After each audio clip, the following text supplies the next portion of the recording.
بسم اللہ الرحمن الرحیم۔ السلام علیکم ورحمۃ اللہ وبرکاتہ۔ میں زبیر خان ہوں اور آپ میرا ویلاگ دیکھ رہے ہیں۔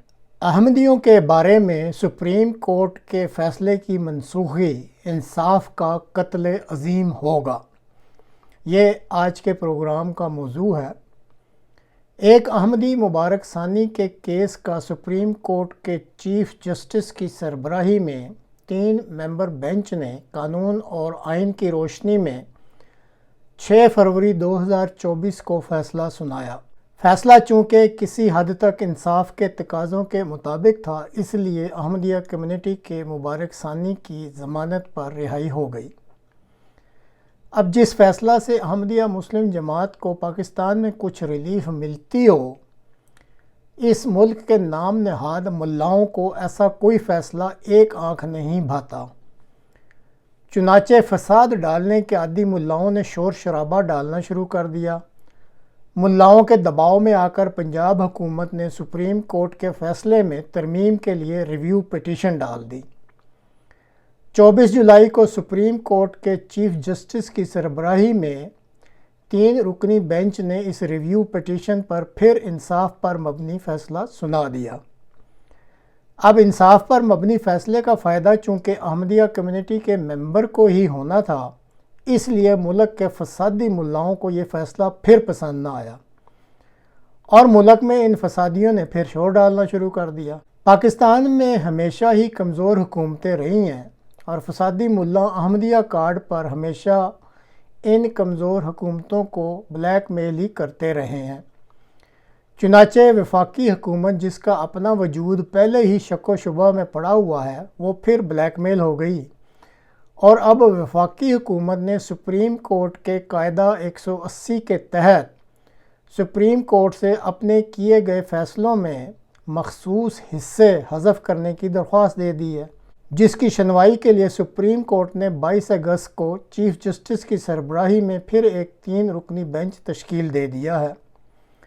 اس بینچ کو بنانے اور سپریم کورٹ کو دباؤ میں لانے کے لیے چند اقدامات کے علاوہ ایک ویڈیو جو اس وقت سوشل میڈیا پر بھی گردش کر رہی ہے، وہ آپ پہلے سن لیں، پھر اس کے بعد میں اپنی ذاتی حیثیت میں کہ میں اپنی ذاتی حیثیت میں پھر اس معاملے پر اپنا تجزیہ دوں گا۔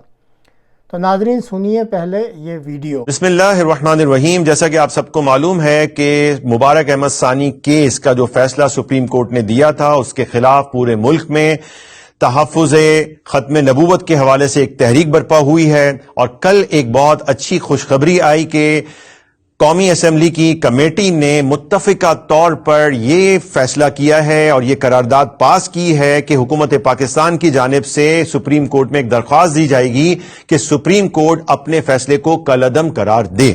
یہ بہت اچھا اقدام ہوا ہے اور اس میں ہم تمام ہی کمیٹی کے ممبران کو بہت بہت مبارکباد دیتے ہیں کہ انہوں نے پوری پاکستانی قوم کی ترجمانی کی ہے۔ خاص طور پر علی محمد صاحب، خاص طور پر صاحبزادہ حامد رضا صاحب، حنیف عباسی صاحب، عبدالقادر پٹیل صاحب اور عبدالغفور حیدری صاحب کو خاص طور پر مبارک، جنہوں نے بر وقت اس موضوع پر آواز اٹھائی اور کھل کر اپنا موقف پیش کیا۔ اس کے علاوہ آپ کو یہ بھی بات معلوم ہے کہ پاکستان کی تمام ہی بار کونسلز بشمول سپریم کورٹ بار نے بھی اس فیصلے کے خلاف پریس ریلیز جاری کیے ہیں، اور یہ بھی بات آپ کے علم میں ہے کہ الحمدللہ تمام مسالک کے علماء اکرام ایک پیج پر ہیں۔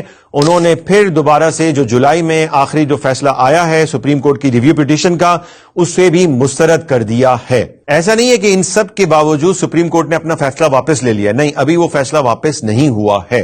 تو اس لیے تحفظ ختم نبوت کی جو تحریک، پرامن تحریک چل رہی ہے، اسے روکنا نہیں ہے کسی بھی صورت، اور اس وقت تک یہ تحریک نہیں رکے گی جب تک کہ chief justice of Pakistan supreme court میں اپنے اس فیصلے کو کالعدم قرار نہیں دے دیتے۔ آپ نے یہ ویڈیو سنی بھی اور دیکھی بھی۔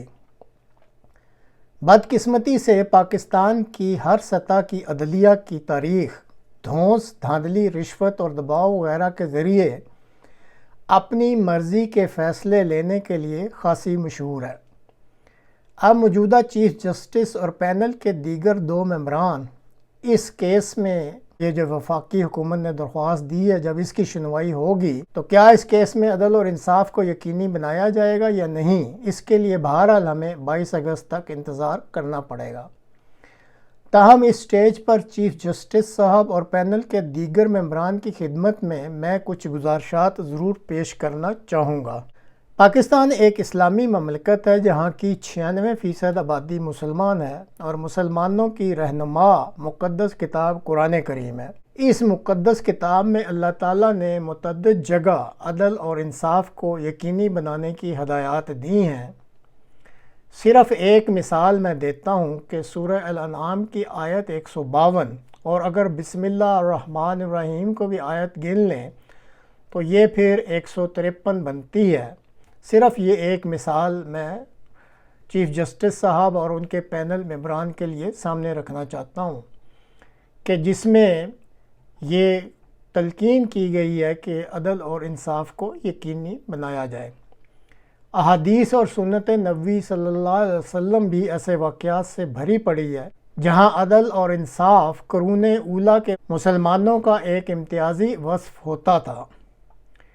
دنیاوی حکمرانوں کی تاریخ میں برطانوی وزیر اعظم ونسٹن چرچل کا یہ قول ہر جگہ مشہور ہے کہ جب جرمن فضائیہ لندن پر شدید بمباری کر رہی تھی، یہ دوسری جنگ عظیم کا واقعہ ہے، تو رپورٹ پیش کرنے والے اسٹاف ممبر سے چرچل یعنی وزیر اعظم چرچل نے پوچھا کیا برطانوی کورٹس کام کر رہی ہیں؟ تو جواب دینے والے اسٹاف نے کہا ہاں، برطانوی عدالتیں کام کر رہی ہیں اور عوام کو انصاف مہیا کر رہی ہیں۔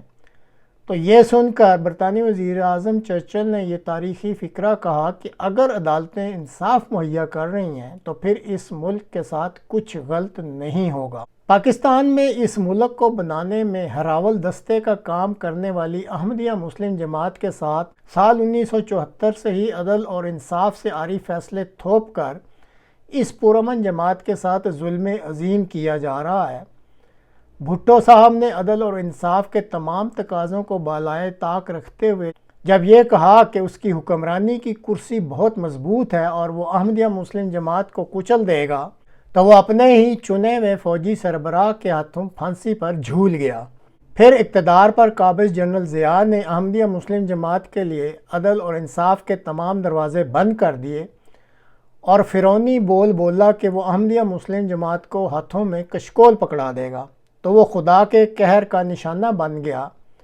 اور اب اسی سال یعنی 2024 میں 17 اگست کو خدائی قہر کا نشانہ بننے والے اس جنرل ضیاء کی قبر پر اس کے اپنے بیٹے کے علاوہ کسی کو بھی جانے کی توفیق نہ ملی۔ چیف جسٹس صاحب سپریم کورٹ اور پینل کے دیگر منصفین کو یہ بات بھی مد نظر رکھنی ہوگی کہ اس ملک کے فسادی ملاؤں نے آج تک اس قوم کو دیا کیا ہے۔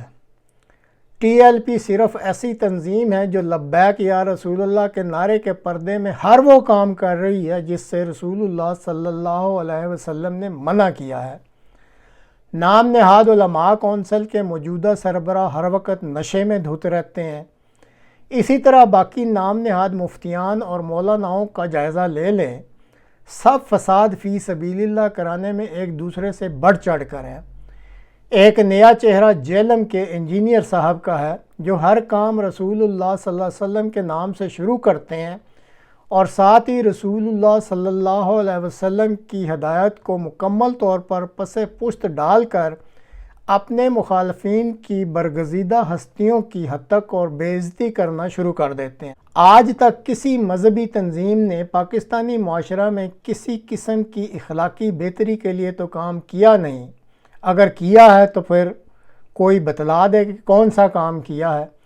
یہ سارے فسادی ملا جس احمدیہ مسلم جماعت کے خلاف ہیں، اس جماعت کے ممبران کے بارے میں سب پاکستانی یہ کہتے نظر آتے ہیں کہ احمدی ہوتے تو بہت اچھے ہیں لیکن ہائے افسوس کہ ہیں احمدی۔